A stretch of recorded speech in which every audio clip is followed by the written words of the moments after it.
A warm welcome from the heart of Munich at Café Datenschutz. The European Union has issued a whole series of regulations under its European Strategy for Data, now referred to by the EU as Acts. Today, we are going to focus on the Digital Services Act and take a look at what it means for companies.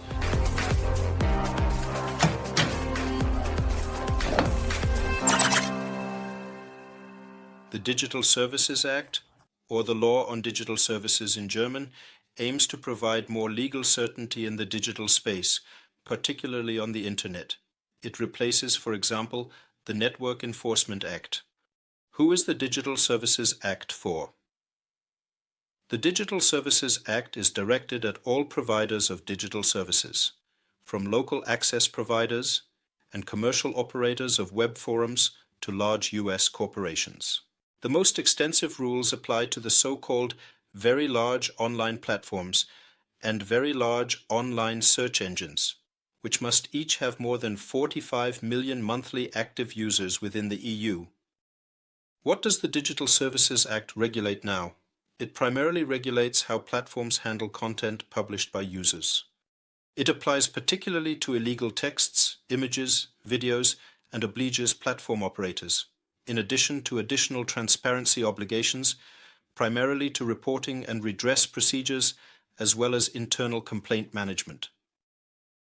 It is intended to protect consumers and minors in particular, including the avoidance of so-called dark patterns in the area of tracking and tracking-based advertising.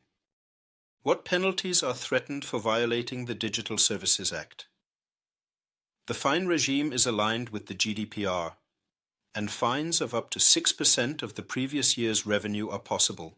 Who reviews and enforces the Digital Services Act?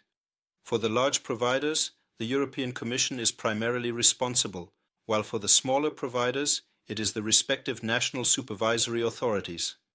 In Germany, this is to be the Federal Network Agency.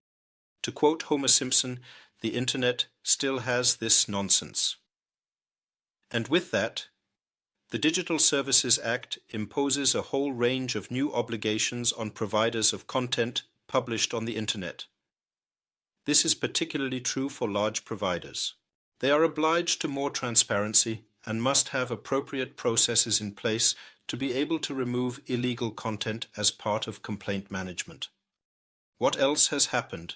The Hamburg Commissioner for Data Protection and Freedom of Information has published a release on handling applicant data and data protection in the recruiting process. More details can be found in the link in the description. Enjoy reading.